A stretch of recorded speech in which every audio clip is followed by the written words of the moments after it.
नमस्ते दोस्तों, आपका वैल्यू एजुकेटर चैनल में स्वागत है, जहां आप सीखते हो स्टॉक मार्केट में निवेश करके आप कैसे पैसे बना सकते हो। तो मेरा नाम है शशांक और आज हम डिस्कस करेंगे जेट एयरवेज के बारे में। और इस वीडियो में आप डिसाइड करोगे कि इसको बाय करना है या नहीं। हम हर एक पैरामीटर के बारे में डिटेल में डिस्कस करेंगे। हम पूरे एयरलाइन इंडस्ट्री के बारे में भी डिस्कस करेंगे और फिर देखेंगे कि ये स्टॉक फिलहाल ठीक लेवल पे बाइंग के लिए अवेलेबल है या नहीं। तो चलो शुरू करते हैं।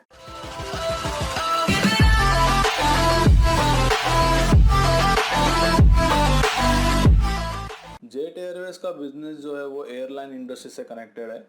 तो पहले हम थोड़ा एयरलाइन इंडस्ट्री के बारे में डिस्कस करते हैं। तो इंडिया में एयरलाइन इंडस्ट्री में अलग अलग प्लेयर्स है, जैसे कि इंडिगो है, उनका ऑलमोस्ट 45-46% का मार्केट शेयर है। उसके बाद जेट एयरवेज है, गो एयर है, स्पाइस जेट है, और जो गवर्नमेंट बेस्ड है वो एयर इंडिया भी है। तो इंडिया में ऑलमोस्ट 2017 में ये सेक्टर से $72 बिलियन के रेवेन्यू उन्होंने जीडीपी में कंट्रीब्यूट किए थे। और ये एक्सपेक्टेड है कि 2035 तक ये बढ़ के ऑलमोस्ट $171 बिलियन तक हो जाएंगे।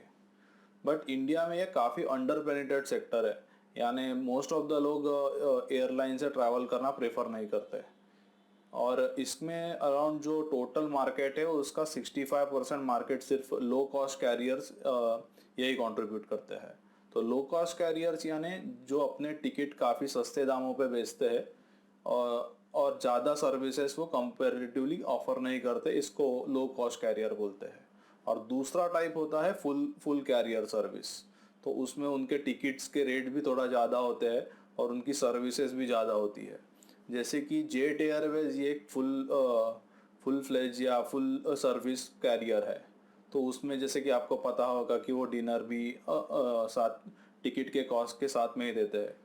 बट लो कॉस्ट कैरियर्स है जैसे कि इंडिगो, स्पाइस जेट, ये लो कॉस्ट कैरियर्स है। तो इसमें आपको एक्स्ट्रा कोई एक्स्ट्रा फीचर या एक्स्ट्रा कुछ सर्विस चाहिए होगी तो आपको उसके लिए एक्स्ट्रा पे करना पड़ता है। और जैसे कि मैं आपको बोल रहा था कि ये काफ़ी अंडर पेनिट्रेटेड सेक्टर है। तो इंडिया में ऑलमोस्ट जो टोटल एयरक्राफ्ट्स है वो 550 टू 600 के आसपास टोटल एयरक्राफ्ट्स है। और टोटल इंडिया की पॉपुलेशन अभी 133 करोड़ है। तो इसका मतलब काफ़ी कम लोग एयरक्राफ्ट से ट्रैवल कर रहे हैं डोमेस्टिकली। और इंडिया में सिर्फ 0.10 जो ट्रिप्स है वो पर कैपिटा है। और ये आप कंपेयर करोगे बाकी अदर कंट्रीज से जिनका जीडीपी पर कैपिटा इनकम जो है वो इंडिया से कंपेरेबल है यानी सेम है। तो ये 59% कम है बाकी कंट्रीज से।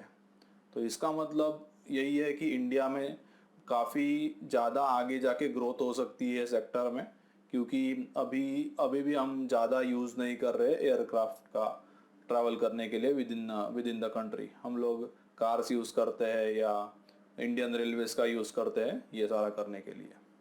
और आगे एक्सपेक्टेड है कि 2017 टू 2022 ये 5 सालों में एयरलाइन इंडस्ट्री अराउंड 20% का ग्रोथ दिखा सकती है। तो ये काफ़ी अच्छी चीज़ है, क्योंकि जैसे जैसे ज़्यादा लोग ट्रैवल करेंगे तो वैसे एक्सपेक्टेड है कि ज़्यादा इसमें भी ग्रोथ आ जाए ये सेक्टर में। और इसके कंपैरेटिव यूएस की पॉपुलेशन सिर्फ 32 करोड़ है। बट उनका जैसे अमेरिकन एयरलाइंस है उनके पास 960 फ्लाइट्स है। डेल्टा एयरवेज के पास 900 के आसपास फ्लाइट्स है।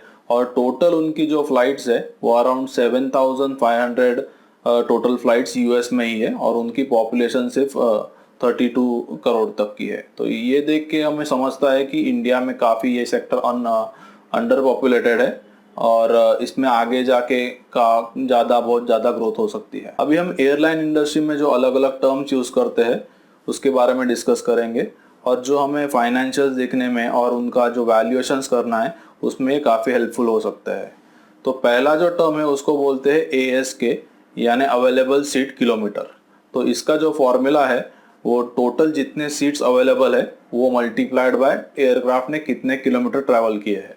तो ये जो रेशो है या ये जो टर्म है वो जितना ज़्यादा होगा एयरक्राफ्ट के पास वो उतना अच्छा है उसके लिए।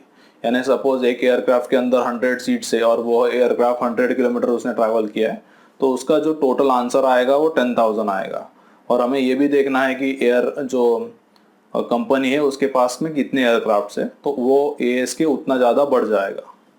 बट इससे थोड़ा बेटर जो रेशो है उसको बोलते हैं CASK, यानी कॉस्ट पर ASK, यानी हर एक सीट का सीट अवेलेबिलिटी का पर किलोमीटर क्या कॉस्ट है वो निकालने के लिए हम CASK यूज़ करते हैं, और इसका जो आंसर है वो रुपीज़ में आता है। तो इसका फॉर्मूला यूज़ करने के लिए आपको टोटल जो कॉस्ट लगता है वो आपको निकालना पड़ेगा एयरक्राफ्ट रन करने के लिए, और डिवाइडेड बाय ASK, यानी divided by available seat kilometre. तो ये रेशो जितना कम है तो वो कंपनी के लिए उतना बेटर है, क्योंकि कंपनी की जितनी कम कॉस्ट में वो रन हो रही है तो उतने उसके एक्सपेंसेस कम हो जाएंगे और प्रॉफिट अपने आप उनके बढ़ जाएंगे, कैश फ्लोज भी बढ़ जाएंगे। तो हमें ये याद रखना है कि CASK काफ़ी कम हो जाए तो वो एयरक्राफ्ट के लिए बेटर है। हम बाद में कंपैरिजन भी करेंगे अलग अलग एयरक्राफ्ट्स का, जैसे कि जेट एयरवेज है या इंडिगो है, उसके बाद में स्पाइस जेट है जो लिस्टेड कंपनीज है। तो उसके बारे में हम डिटेल में डिस्कस करेंगे कि किसका CASK सबसे कम है, और ये आप बाद में डिसाइड करने वाले हो कि आपको जेट एयरवेज बाय करना है या नहीं, और मुझे वो आप कमेंट में नीचे लिख के बता दीजिए। तो उसके बारे में हम आगे डिस्कस करते हैं। तो नेक्स्ट जो रेशो है तो वो थोड़ा और इम्प्रूव्ड वर्जन है ASK का, जिसको बोलते हैं एक्स फ्यूल CASK, यानी जो CASK जिसमें सारे कॉस्ट इंक्लूड हो जाते हैं, बट हमें सिर्फ उसमें से जो फ्यूल का कॉस्ट है वो सपोज हम निकाल देते हैं, और जो बचता है उसको बोलते हैं एक्सक्लूडिंग फ्यूल CASK, क्योंकि फ्यूल का जो कॉस्ट है वो ऑलमोस्ट सब एयरलाइंस के लिए सेम ही होता है, अलग अलग, जैसे इंडिगो के लिए भी उतना ही होगा, स्पाइस जेट के लिए भी उतना ही होगा, क्योंकि क्रूड ऑयल है वो सबको सेम ही रेट पे मिलेगा। सपोज आज क्रूड ऑयल का रेट $50 है तो वो सारे प्लेयर्स को सेम रेट में मिलेगा। सिर्फ इसमें थोड़ा एक चेंज हो सकता है, क्योंकि एयरक्राफ्ट के एफिशिएंसी पे भी थोड़ा डिपेंड करता है कि कौन से एयरक्राफ्ट कितना फ्यूल लगेगा। बट जनरली हम ये रेशो ज़्यादा यूज़ करेंगे, जिसको बोलते हैं एक्सक्लूडिंग फ्यूल या एक्स फ्यूल CASK। तो उसका फॉर्मूला भी सेम है।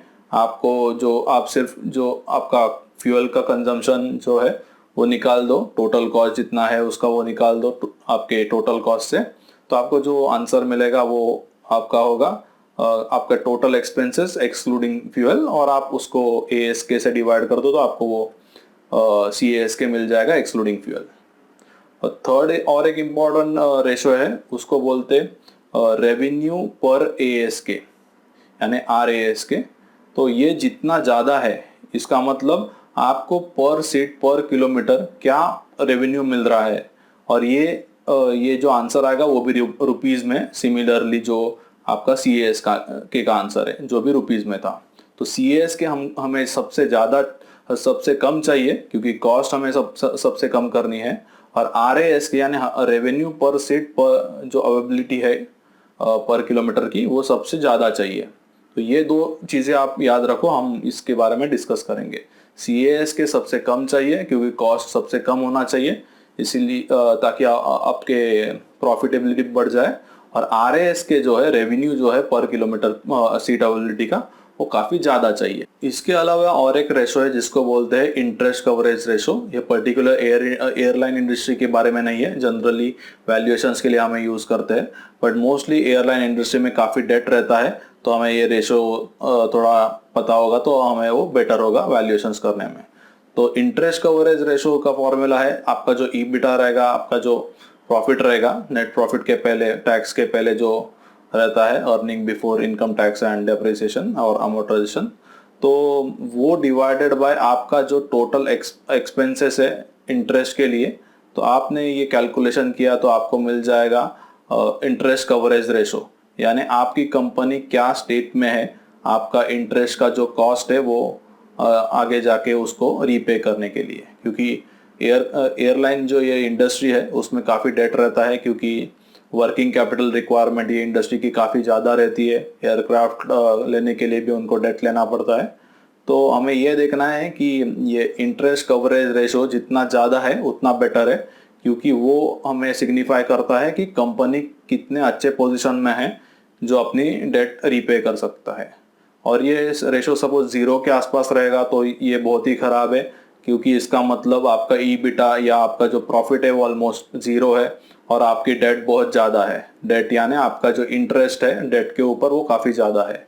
और ये सपोज निगेटिव रेशो होगा तो इसका मतलब आपकी कंपनी लॉस बना रही है और वो इससे मीन्स वो काफ़ी ख़राब है कंपनी के लिए। तो हमें ये फोकस करना है कि आपका जो इंटरेस्ट कवरेज रेशो है वो जितना ज़्यादा होगा उतना बेटर है। अभी हमने जो अलग अलग रेशो डिस्कस किए तो उसके बारे में हम थोड़ा डिटेल में डिस्कस करेंगे। जैसे कि हमने अलग अलग रेशो डिस्कस किए थे, CAS के, AS के, एक्सक्लूडिंग फ्यूल CAS के, RAS के। तो ये सारे रेशोज एक्चुअल में वैल्यूएशंस के लिए या फाइनेंशियल्स के लिए कैसे यूज़ होते हैं वो हम देखेंगे।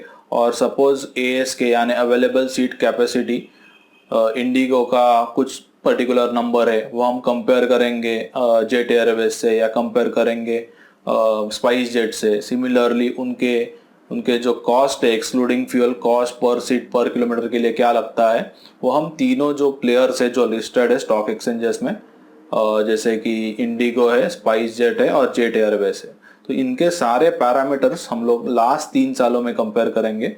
और फिर आप डिसाइड करोगे कि उसमें से कौन सा बेस्ट है और आपको जेट एयरवेज में बाय करना है या नहीं। फिलहाल अभी जो क्राइसिस चालू है उसमें, जैसे कि आपको पता होगा उनके 20,000 एम्प्लॉयज़ ऑलमोस्ट उनको सैलरी मिल रहा नहीं है। और जो जेट एयरवेज है उसके जो लेंडर्स है SBI, तो उन्होंने बोला है कि अभी बिडिंग प्रोसेस चालू होगी। ऑलमोस्ट बिडिंग प्रोसेस चालू हो गई है और जो लास्ट बिड्स है वो 10 तक आपको सबमिट कर सकते हो, जो इंडिविजुअल प्लेयर्स है वो डाल सकते हैं। तो उसके बाद में समझेगा कि ये एयरलाइन का आगे जाके क्या होगा। तो मैं सेपरेट एक वीडियो में आपको सारा उसका हिस्ट्री बताऊंगा जेट एयरवेज का, कि ये कभी से चालू हुआ था इनका क्राइसिस, कहाँ सही हुआ था या कहाँ गलत गए थे वो, और अभी क्या वैल्यूएशन है उसके। और फिर आप डिसाइड करोगे कि इसको ये वैल्यूएशन में बाय करना है या नहीं। अभी मैं जैसे आपको अलग अलग इंफॉर्मेशन और अलग चार्ट दिखाने वाला हूँ जो अलग प्लेयर्स के लिए है, जैसे कि स्पाइस जेट है, जेट एयरवेज है, इंडिगो है, इसके रिगार्डिंग। तो मैं आपको अभी फुल स्क्रीन पे दिखाऊंगा क्योंकि आपको वो अच्छे से दिख सके उनके ग्राफ्स क्या क्या है और आप वैसे फिर आगे जाके डिसीजन ले सकते हो। और मुझे आप प्लीज़ कमेंट में बताइए कि आपका क्या डिसीजन है, आपको जेट एयरवेज लेना है या कोई और कंपनी में बाइंग करना है। जैसे कि आप यहाँ पर देख सकते हो ये ASK का ग्राफ है। ASK यानी जो अवेलेबल सीट किलोमीटर की जो कैपेसिटी है उसका ये ग्राफ है। तो इसमें जेट एयरवेज का जो टोटल कैपेसिटी है वो ऑलमोस्ट स्टेबल ही अब तक। और इंडिगो ने पहले उनसे कम कैपेसिटी था उनका 2016 में, और अभी वो कैपेसिटी बढ़ के उन्होंने जेट एयरवेज से भी ज़्यादा कर दिया है। और स्पाइस जेट का भी कैपेसिटी उन्होंने बढ़ाया है। तो नेक्स्ट ग्राफ हमने डिस्कस किया था वो एक्स फ्यूल है, यानी जो एक्स फ्यूल CASM यानी कॉस्ट जो अवेलेबल सीट कैपेसिटी है वो एक्सक्लूडिंग फ्यूल का एक ये ग्राफ है। यानी हमें कॉस्ट कम से कम चाहिए तो ये आपके एक्सपेंसेस कम होके जो प्रॉफिट होगा वो बढ़ जाएगा। तो इसमें भी जेट एयरवेज की काफ़ी ज़्यादा कॉस्ट है कंपेरेटिव टू स्पाइस जेट और इंडिगो। और इंडिगो के कॉस्ट सबसे कम है। ये इंडिकेट करता है कि इंडिगो की जो एफिशिएंसी है मैनेज करने की बिजनेस वो काफ़ी अच्छी है। और जेट एयरवेज इसमें सबसे पुअर है और उनकी पहले 2016 से 2019 तक ये जो एक्स फ्यूल उनकी जो कॉस्ट है रुपीज़ में वो सबसे ज़्यादा है कंपेरेटिवली। नेक्स्ट है जिसमें टोटल रेवेन्यूज़ हमने यहाँ पे डिस्कस किए। तो इसमें भी जेट एयरवेज का जो 2016 टू 2019 रेवेन्यूज़ ऑलमोस्ट कांस्टेंट ही रहे हैं।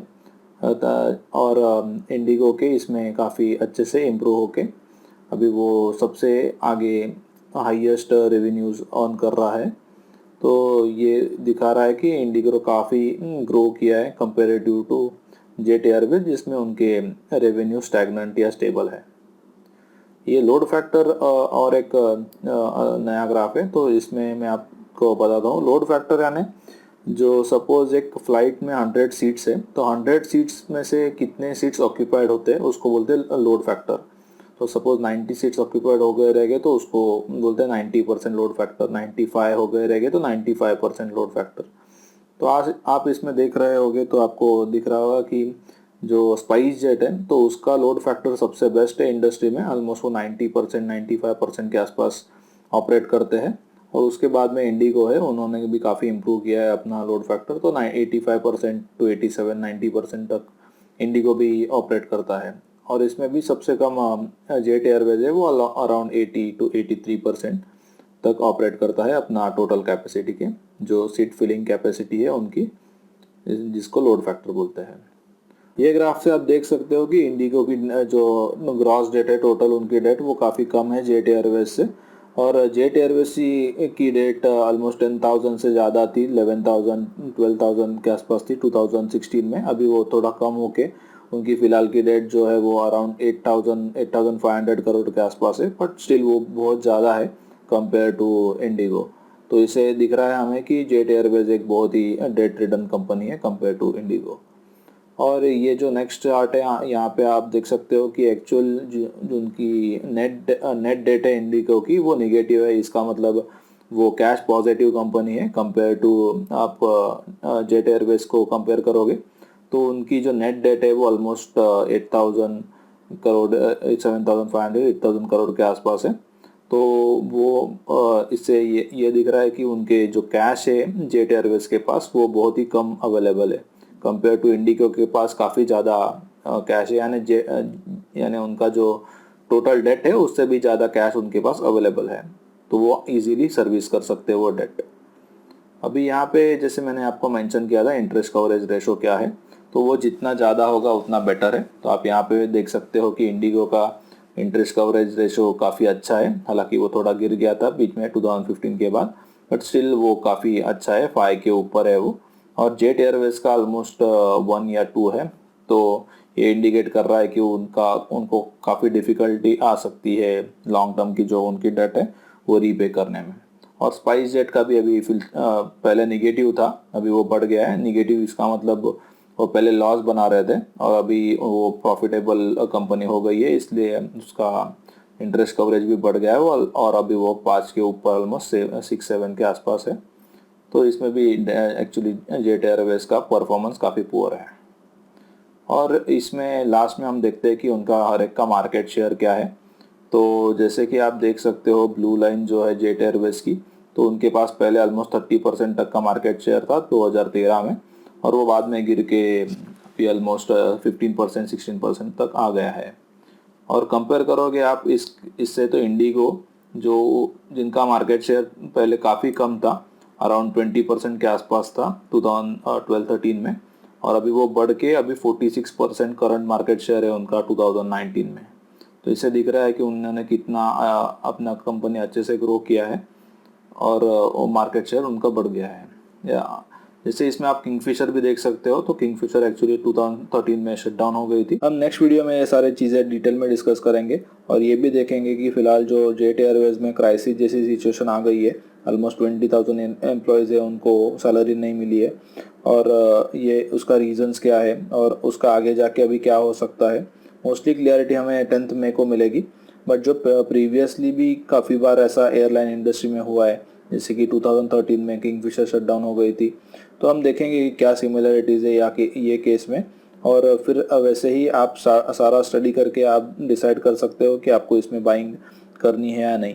तो स्टॉक तो काफ़ी चीप है, बट हमें बिजनेस एनालिसिस करके उसके बारे में डिसीजन लेना है कि इसको बाय करना है या नहीं, वो आप मुझे कमेंट में बता सकते हो। आपको मेरा ये वीडियो पसंद आया होगा तो प्लीज़ इसे लाइक कीजिए, मेरे चैनल को सब्सक्राइब कीजिए और बेल आइकन पे क्लिक कीजिए ताकि आपको ऐसे वीडियो फ्यूचर में मिल सकते हैं। तो जैसे कि मैंने आपको मेंशन किया था कि आपको डिसाइड करना है आपको जेट एयरवेज बाय करना है या नहीं। हमने सारे जो प्लेयर्स है इंडिगो, जेट एयरवेज और स्पाइस जेट, इसके सारे के बारे में डिटेल में डिस्कस किया है, अलग अलग रेशोज भी देखे हैं, 3 सालों के आसपास उनका मार्केट शेयर देखा है। तो इससे काफ़ी आपको ज़्यादा क्लियरिटी आ गई रहेगी आपको क्या करना है।